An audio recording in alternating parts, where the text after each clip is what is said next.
Hello students, मैं हूं संजय और आप देख रहे हैं मैथ मास्टर ट्यूटरिंग।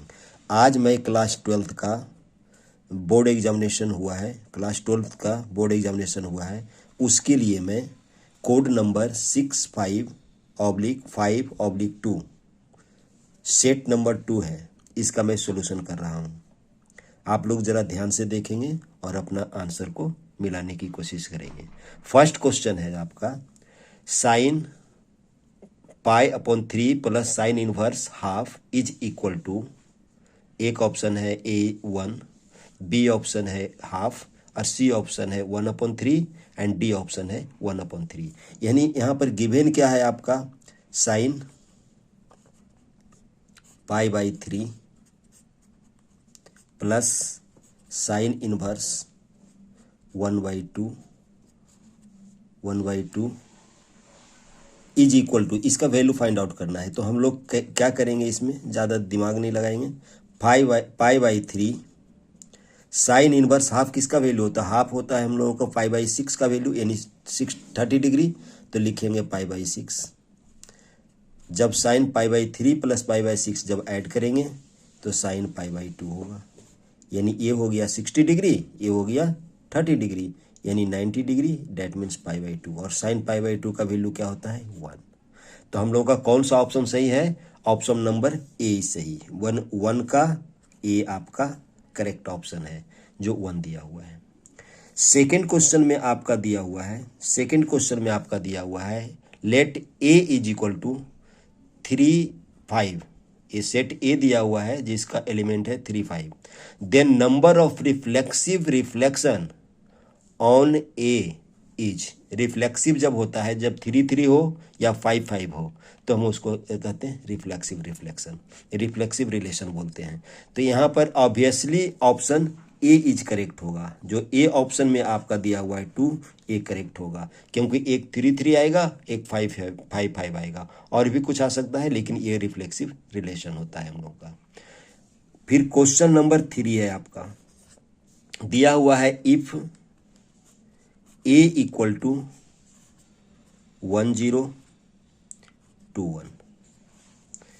b के बारे में दिया हुआ है आपका x 0 और 1 1। Also given a equal to b²। यानी फर्स्ट ऑफ ऑल हम लोगों का b² फाइंड आउट करेंगे। Then find the value of x is equal to, x का वैल्यू क्या होगा। पहले हम लोग जब b² फाइंड आउट करेंगे, तो b² फाइंड आउट करने के लिए क्या करेंगे, हम लोग x लिखेंगे, 0 लिखेंगे, 1 लिखेंगे, 1 लिखेंगे। और यहाँ पर भी दिए, हम लोग मैट्रिक्स मल्टीप्लिकेशन की बात करेंगे। जब मैट्रिक्स मल्टीप्लाई करते हैं तो first row multiplied by first column, then first row multiplied by second column.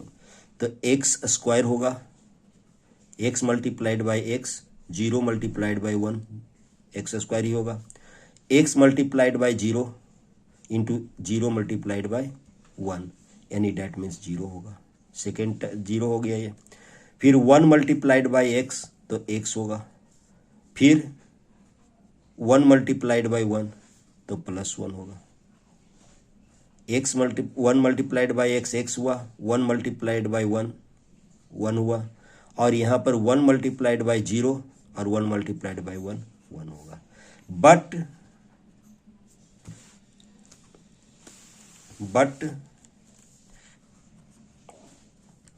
But क्या है, a इक्वल टू b²। जब a इक्वल टू b² है, तो a इक्वल टू b² है, तो क्या लिखेंगे, देयरफॉर a है आपका दिया हुआ है 1 0 2 1। और हम लोग b² क्या फाइंड आउट किए हैं, x² 0 x प्लस 1 1। इसको इक्वेट कर देंगे हम लोग, इक्वेटिंग कर देंगे। तो क्या हो जाएगा, एक इक्वेशन आएगा आपका x² इज इक्वल टू 1 आएगा। दूसरा इक्वेशन आएगा x plus 1 is equal to 2 आएगा। x plus 1 is equal to 2 and x² is equal to 1। यहाँ से x का वैल्यू अगर आप फाइंड आउट करते हैं तो +- 1 होगा। लेकिन यहाँ से वैल्यू अगर जो फाइंड आउट करते हैं x का वैल्यू तो 2 माइनस 1 होगा, तो यानी x इजकल टू 1। देखिए यहाँ पर दो वैल्यू आएगा, यहाँ पर x का वैल्यू आ गया एक 1 एक माइनस 1, लेकिन 1 यहाँ पर और 1, x इजकल टू 1 एक ऐसा वैल्यू है जो दोनों को सेटिस्फाई करता है। किसको सेटिस्फाइड करता है? इसको भी सेटिस्फाई करता है और इसको भी सेटिस्फाई करता है। अगर आप -1 रखते हैं तो फर्स्ट इक्वेशन को तो सेटिस्फाई करेगा, लेकिन सेकेंड इक्वेशन को सेटिस्फाई नहीं करेगा। इसीलिए x का वैल्यू क्या हो जाएगा? x इजकल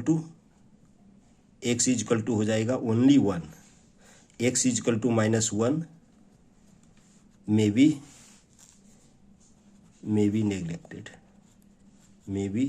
नेग्लेक्टेड, तो क्या इसका ऑप्शन हुआ हम लोग correct option? x is equal to 1 देखिए क्या है, option number C is correct. यानी क्वेश्चन नंबर 3 का option C is correct, option C is correct. तीसरा ऑप्शन इसका सही है। ओके स्टूडेंट्स, अब क्वेश्चन नंबर 4 पर आते हैं। जो ऑप्शन है हम लोग इस तरीके से सर्किल कर रहे हैं। ऑप्शन 2 का ए सही है, 1 का ए सही है और 3 का सी सही है। और क्वेश्चन नंबर 4 लेते हैं। यहाँ पर लिखा हुआ है A equal to A I J is a square matrix of order 2, यानी capital A is equal to दिया हुआ है, एक स्क्वायर मैट्रिक्स है ए आई जे, ऑर्डर 2 है, इसका ऑर्डर है,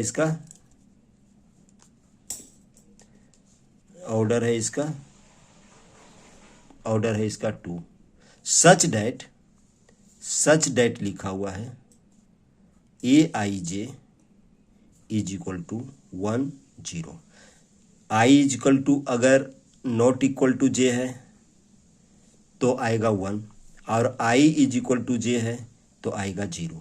यानी ये जो मैट्रिक्स आएगा आपका, अगर 1 1 2 ऑर्डर है तो ए 1 1 लिखेंगे, ए 1 2 लिखेंगे, ए 2 1 लिखेंगे,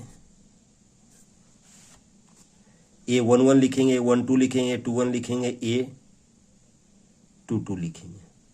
देखिए ए 1 1 का जो वैल्यू आएगा, I is equal to J is equal to 0 दिया हुआ है, 1 0 आएगा।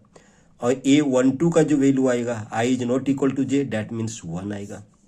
और ए 2 1 का जो वैल्यू आएगा, यहाँ पर 2 नॉट इक्वल टू 1 है, इसलिए इसका भी वैल्यू आएगा 1। और ए 2 2 का जो वैल्यू आएगा वो आ जाएगा आपका 0। तो ऑप्शन हम लोगों का क्या हो गया? यहाँ पर हो गया 0 0, ये भी 0 होगा, ए 1 होगा, ये भी 1 होगा। ये हो गया आपका ए फाइंड आउट हो गया। लेकिन फाइंड आउट क्या करना है हम लोगों का? हम लोगों को फाइंड आउट करना है ए स्क्वायर। ए स्क्वायर क्या होगा? ए स्क्वायर का मतलब मल्टीप्लाई करेंगे, यहाँ पर 0 1 1 0 0 1 1 0।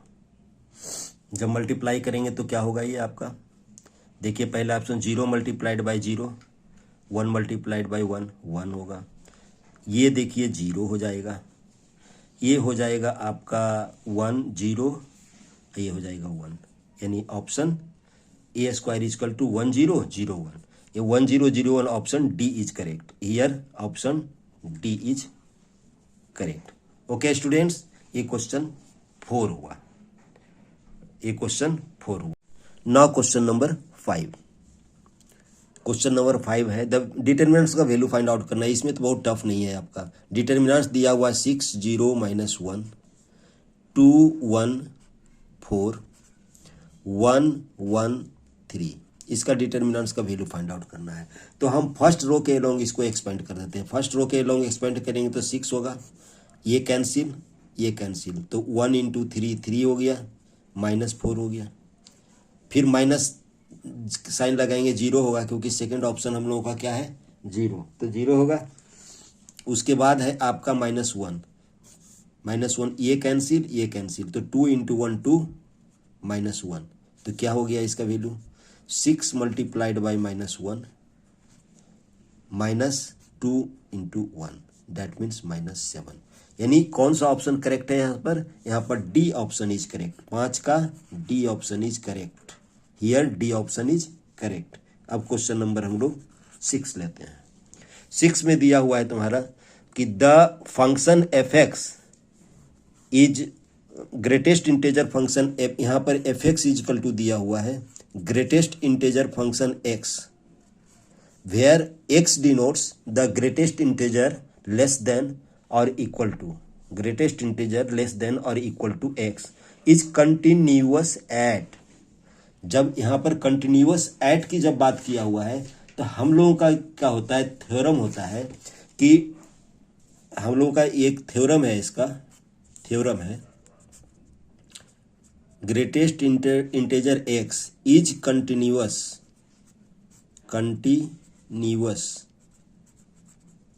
Eight all points except the integral point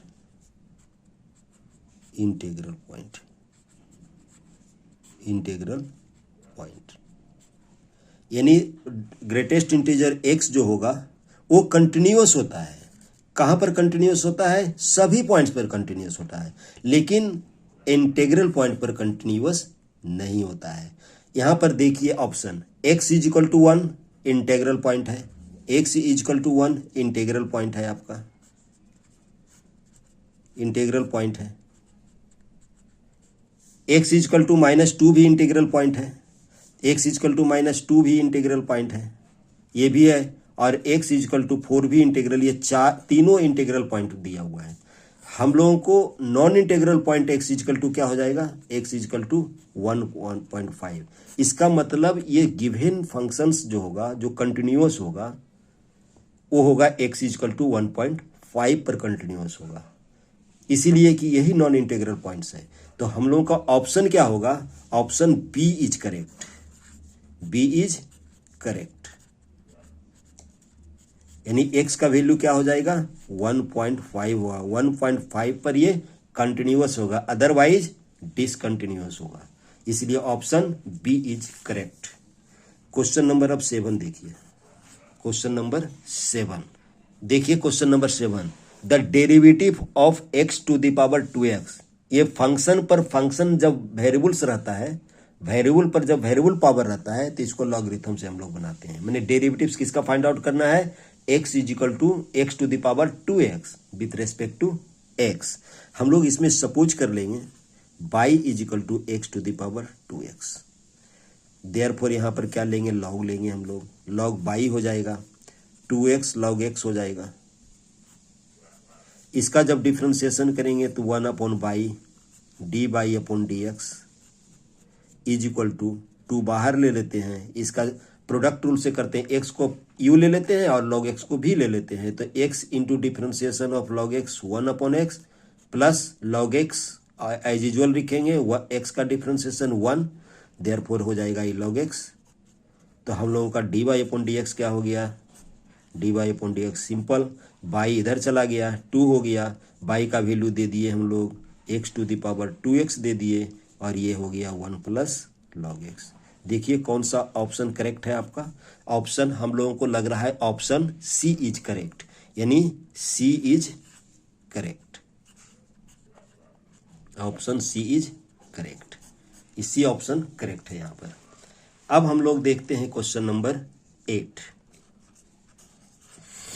question number 8 देखते हैं। 8 में दिया हुआ है the interval in which F x, जो गिवन दिया हुआ F x 2x³ plus 9x² plus 12x minus 1 is decreasing. जब डिक्रीजिंग फंक्शन रहता है, यहाँ पर एफ एक्स पहले दिया हुआ है 2x³ plus 9x² plus 12x minus 1, जब डिक्रीजिंग रहता है तो एफ डैश एक्स क्या होना चाहिए, एफ डैश एक्स पहले फाइंड आउट करेंगे, 6x² होगा प्लस 18x होगा प्लस 12 होगा, 6 कॉमन लेंगे तो क्या हो जाएगा, x² हो जाएगा प्लस 3x हो जाएगा प्लस 2 हो जाएगा। If F X is decreasing, F x अगर डिक्रीजिंग होगा तो एफ डैश एक्स क्या होना चाहिए, लेस देन 0 होना चाहिए। जब लेस देन 0 होगा तो क्या हो जाएगा, 6x² plus 3x plus 2 is equal to less than 0। तो इसमें हम लोग x² plus 3x plus 2 equal to 0, इसका हम लोग रूट्स फाइंड आउट करेंगे। तो रूट्स फाइंड आउट करेंगे तो एक होगा आपका -1, एक होगा -2। हम लोग इसको नंबर लाइन पर शो कर लेते हैं। यहाँ पर -2 लिखेंगे, यहाँ पर लिखेंगे -1 लिखेंगे।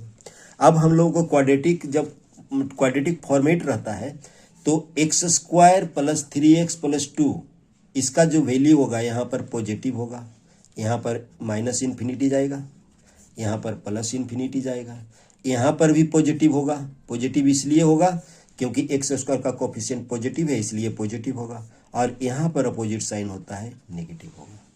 अब देखिए यहाँ पर हम लोगों को क्या कह रहा था डिक्रीजिंग के लिए, F dash x less than 0 होना चाहिए, यानी निगेटिव होना चाहिए। निगेटिव कहाँ पर है, -2 और 2 के बीच में है, -2 और -1 के बीच में है। तो हम लोगों का x बिलोंग्स टू क्या हो जाएगा, जो x का जो वैल्यू आएगा -2 और -1, ओपन इंटरवल होगा। तो -2 और -1, देखिए ऑप्शन कौन सही है, -2 -1, ऑप्शन बी इज करेक्ट, यानी option B is correct. Option B यहाँ पर करेक्ट होता है। -2 -1 -∞ तक नहीं जाएगा, -2 -1 के बीच में ये जो होगा कंटिन्यू डिक्रीजिंग होगा। अब हम लोग देखते हैं क्वेश्चन नंबर 9। क्वेश्चन नंबर हम लोग 9 देखते हैं। 9 में क्या लिखा हुआ, the given function F x x modulus x x belongs to R is differentiable. अब किस पर डिफरेंशिएबल होगा, ऐसे ये देखने से ही पता लगता है x इक्वल टू 0 पर डिफरेंशिएबल होगा। लेकिन अगर आप लोग जानना चाहते हैं कि डिफरेंशिएबल कैसे होगा तो हम आपको बता देते हैं कि LHD left hand derivatives find out करते हैं at x is equal to 0 पर। तो लेफ्ट हैंड डेरिवेटिव्स का जो फॉर्मूला होता है, limit x tending to 0 minus होता है fx minus f0 divided by x minus 0 होगा, इस तरीके से होगा। तो इसका जब हम लोग फाइंड आउट करेंगे तो हो जाएगा limit x tending to 0 minus x² minus 0 upon x। तो क्या हो जाएगा इसका वैल्यू, इसका वैल्यू हो जाएगा 0। लेफ्ट हैंड डेरिवेटिव 0 हो जाएगा। सिमिलरली हम लोग राइट हैंड डेरिवेटिव्स की जब बात करेंगे तो क्या हो जाएगा, ये भी हो जाएगा limit x tending to 0 plus होता है इसमें, और होगा fx minus fx divided by x minus 0। तो इसमें क्या वैल्यू आएगा, इसमें भी आपका आएगा limit x tending to 0 x² minus 0 upon x is equal to also 0। तो देयरफॉर क्या है, LHD equal to RHD, that means the given function is differentiable at x is equal to 0। जब differentiable at x is equal to 0 है, कौन सा option correct नजर आ रहा है, only at x is equal to 0, option A is correct, option A is correct, option A correct आ रहा है। अब क्वेश्चन नंबर 10 देखते हैं। क्वेश्चन नंबर 10 में देखिए क्या दिया हुआ है, integration sec x upon sec x minus tan x dx, integration find out करना है आपका। तो i इक्वल टू क्या लेंगे, sec x upon sec x minus tan x dx। इसमें क्या करते हैं हम लोग, sec x minus sec x plus tan x से मल्टीप्लाई कर देते हैं, sec x plus tan x से मल्टीप्लाई कर देते हैं। इसीलिए मल्टीप्लाई कर देते हैं कि डिनोमिनेटर में आ जाएगा आपका sec² x minus tan² x, और इसका वैल्यू क्या होता है, 1 होता है। इसका वैल्यू डिनोमिनेटर का 1 हो जाएगा, तो क्या हो जाएगा, ये sec square x plus sec x into tan x.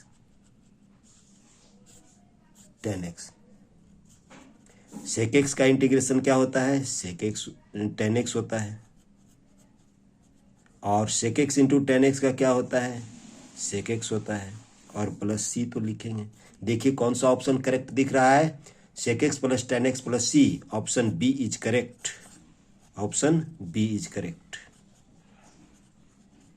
Option B is correct, option B correct दिख रहा है।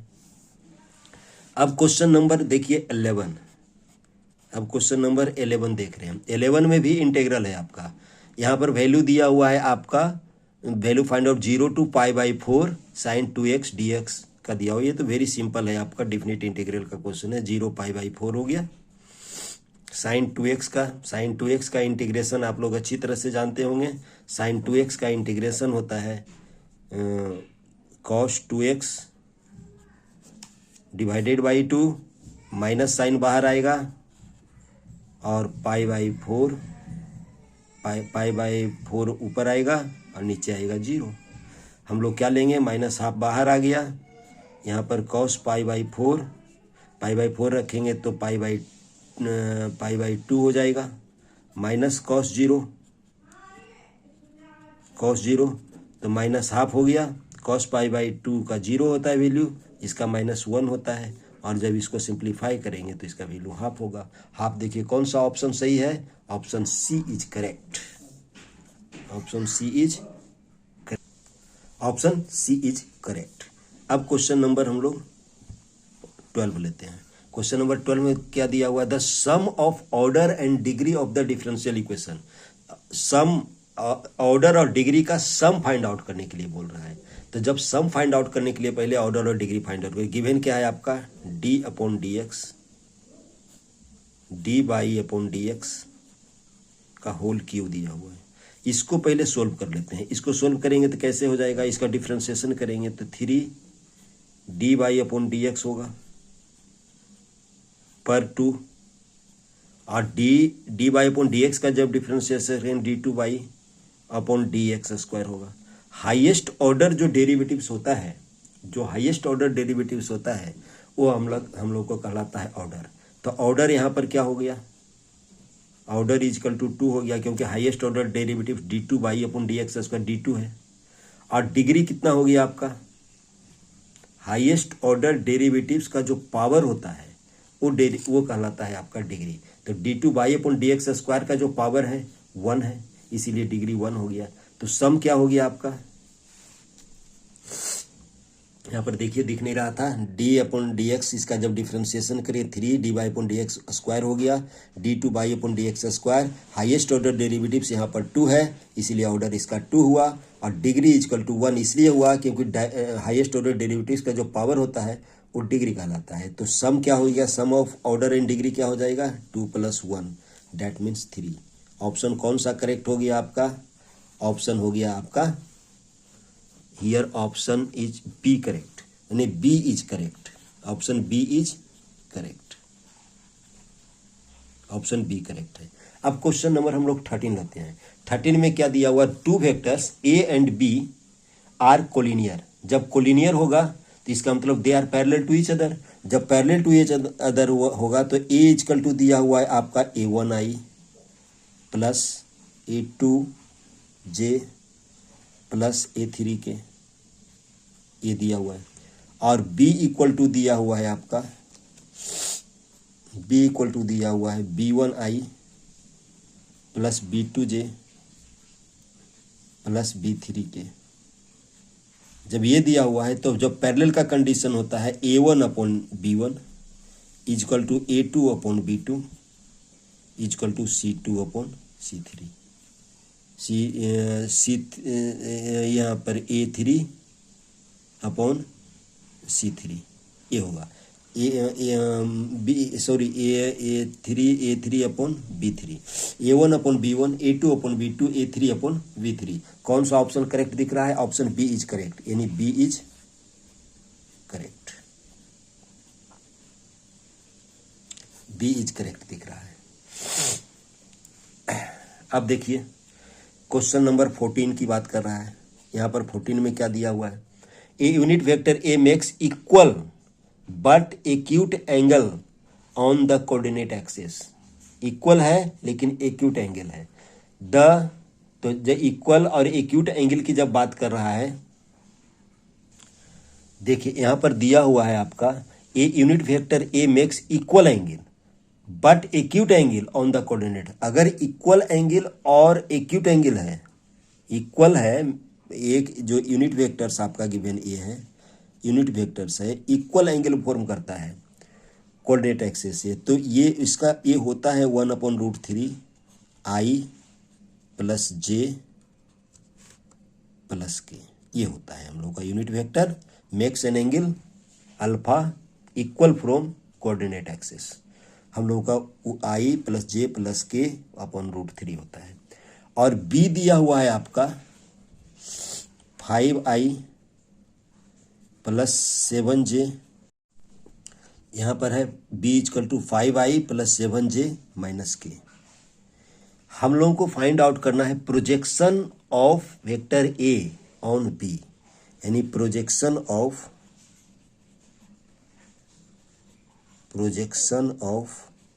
ए ऑन बी। तो हम लोग क्या लिखेंगे, A dot B divided by modulus of B.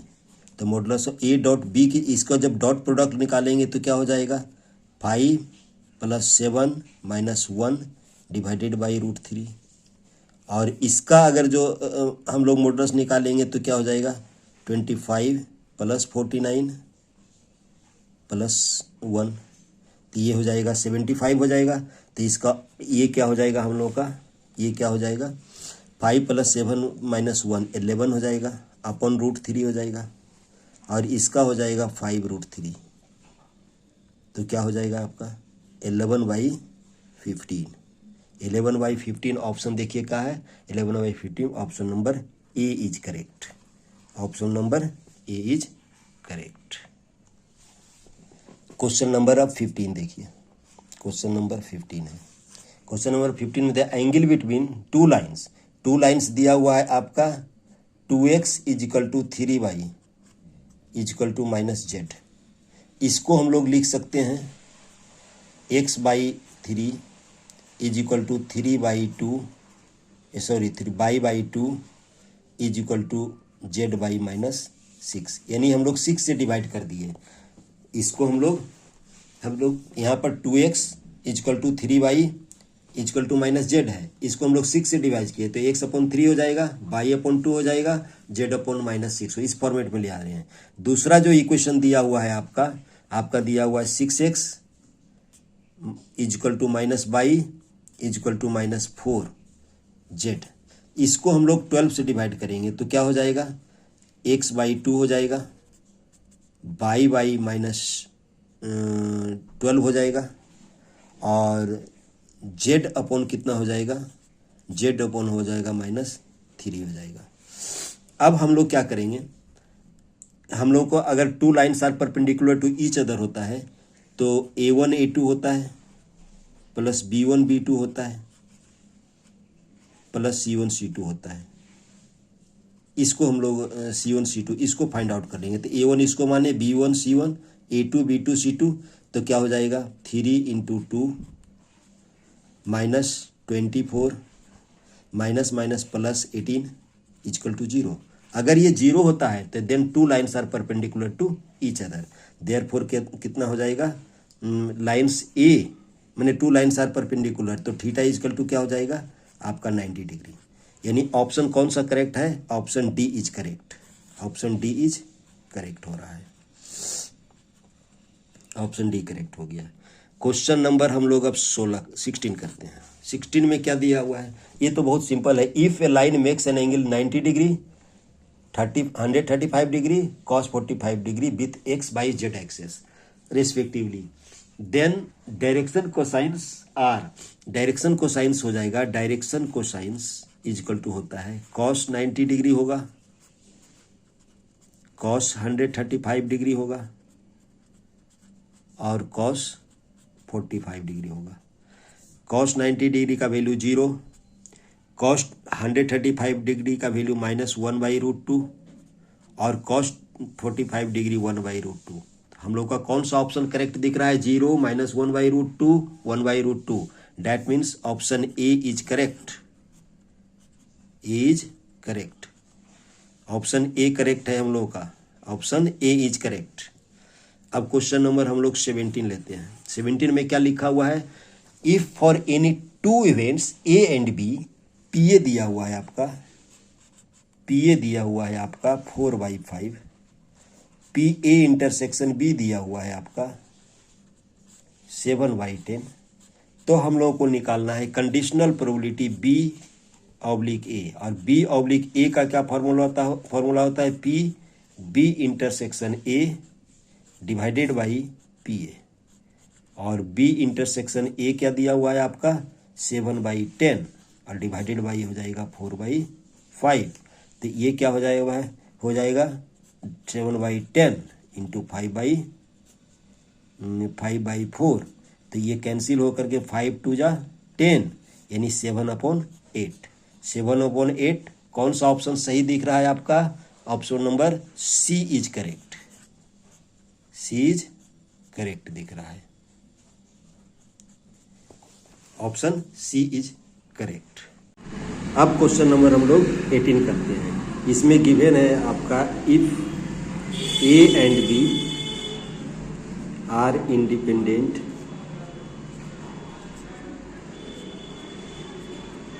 Event, और पी ए दिया हुआ है आपका 1/3, पी बी दिया हुआ है आपका 1/4। देयरफॉर पी बी डैश कितना हो जाएगा आपका? B dash is equal to 1 - 1/4 equal to 3/4। और हम लोगों को क्या दिया हुआ है? P B dash A/A find out करना है, और इसका फॉर्मूला क्या होता है? P B dash intersection A divided by PA, और जब ये हो जाएगा तो इसका फॉर्मूला क्या हो जाएगा? P B dash into PA divided by PA। PA देखिए भाई, देखिए कैंसिल हो जाता है, तो इसको क्या लिख लेंगे? पी बी डैश, और पी बी डैश हम लोग क्या फाइंड आउट कर लिए हैं? 3/4। 3/4 कौन सा ऑप्शन है? Option C is correct, option C is correct, यानी 3/4 ऑप्शन सी इज करेक्ट। देखिए क्वेश्चन नंबर 19 और 20 एसर्शन का based on assertion reason based questions. अगर ए और आर दोनों सही है और आर ए का एक्सप्लेनेशन है तो ऑप्शन ए करेक्ट होगा। दोनों ट्रू है लेकिन उसका एक्सप्लेनेशन करेक्ट एक्सप्लेनेशन नहीं है तो बी होगा। ए ट्रू है तो सी होगा, और डी ट्रू है, डी फॉल्स, डी में ए फॉल्स है और आर ट्रू है तो डी ऑप्शन होगा। क्वेश्चन नंबर इसमें हम लोग 19 लेते हैं। 19 लेते हैं। यहाँ पर पहला में क्या दिया हुआ है? 2 8, इसको आई सपोज कर लेते हैं। Integration 2 to 8 √10 - x upon √x plus √10 - x।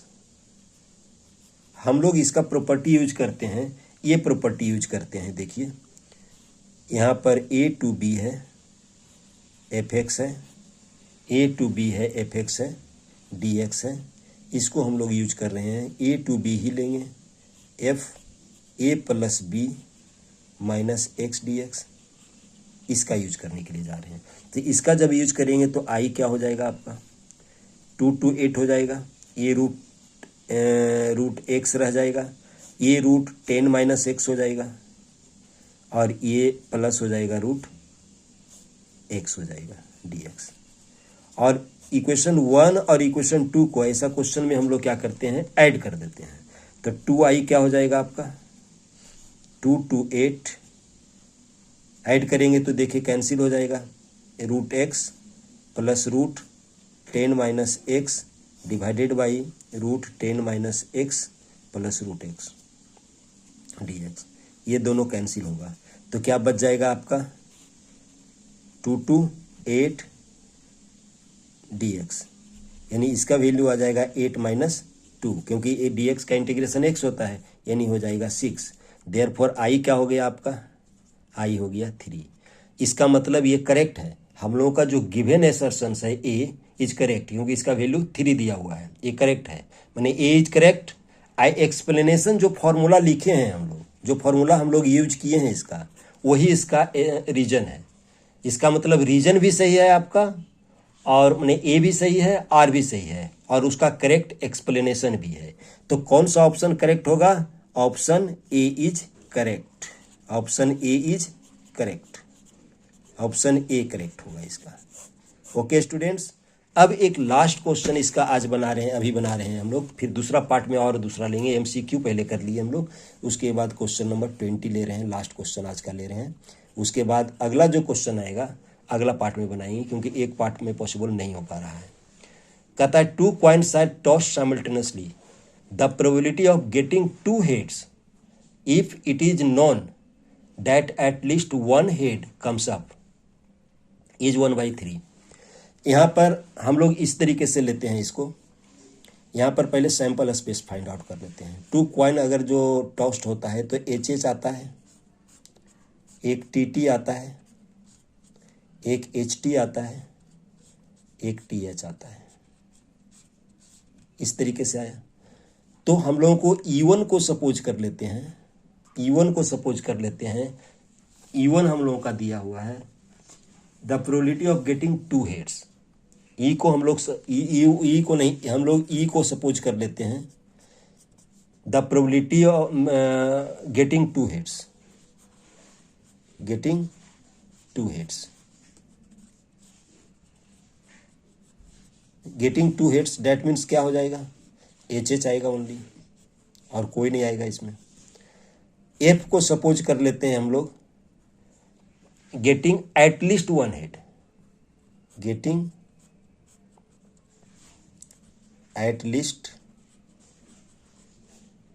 1 head, यानी कम से कम एक हेड आना चाहिए।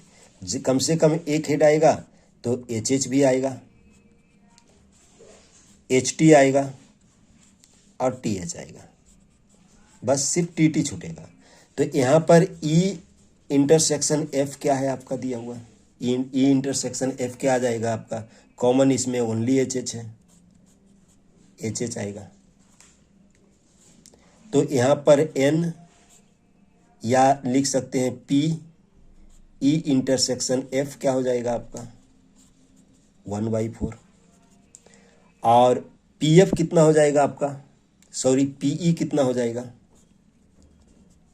यहाँ पर PE की बात किया हुआ है, PE कितना यहाँ पर लिखा हुआ है, सो 1 मिनट, हम लोगों को निकालना है, PE नहीं निकालना है, हम लोगों को निकालना है P, कहता है the probability getting 2 head, probability getting 2 head if it is known that at least 1 comes up, यानी E/F। इसका मतलब फॉर्मूला क्या होता है, P, तो क्या होता है, ये होगा, यहाँ पर PF लिखेंगे। तो यहाँ पर हम लोग का PF का हम लोग का क्या, PF का क्या हम लोगों का प्रोबेबिलिटी होगा 3/4, देखिए, क्योंकि F दिया हुआ है 3 है, number of okay students, PE intersection F upon PF होता है। तो PE इंटरसेक्शन F क्या दिया हुआ है हम लोगों का 3/4 हम लोग फाइंड आउट कर लिए हैं, और PE इंटरसेक्शन F हम लोगों का देखिए है क्या प्रोबेबिलिटी, कहाँ निकाले हैं हम लोग 1/4, तो ये 1/4 हुआ, और ये क्या हो जाएगा 3/4, तो आंसर क्या हो गया 1/3। तो यहाँ पर ऑप्शन दिया हुआ है आपका कि 2 coins are tossed simultaneously, the probability getting 2 heads if it is known at least 1 head comes up is 1/3, 1/3 लिखा हुआ है। इसका मतलब statement A is correct, statement A is correct. और इसका जो एक्सप्लेनेशन है आपका, पी एफ ऑब्लिक ई जो दिया हुआ है, तो यहाँ पर P E intersection F divided by जो हम लोग को पीई दिया हुआ है, पीई दिया हुआ है, ये एक्चुअल पीएफ होना चाहिए था। यहाँ पर इस तरीके का अगर जो फॉर्मूला लिखते हैं तो पीई के जगह पर पीएफ होना चाहिए था। लेकिन अगर हम लोग पीई भी देते हैं, हम लोग P E intersection F divided by हम लोगों का पी देना चाहिए। देखिए यहाँ पर ई है तो डिवाइडेड बाई ई है, इज करेक्ट है। अगर इससे देखते हैं तो रॉन्ग है, लेकिन ये जो फॉर्मूला है आपका करेक्ट है। फॉर्मूला भी क्या है आपका, करेक्ट है। जब फॉर्मूला करेक्ट है और उसका एक्सप्लेनेशन भी सही है तो मेरे विचार से ऑप्शन ए इज करेक्ट होना चाहिए। ए इज करेक्ट होना चाहिए, ऑप्शन ए इज करेक्ट, क्योंकि उसका एक्सप्लेनेशन भी सही है। असर्शन आपका ए तो सही है, आपका ए इज करेक्ट।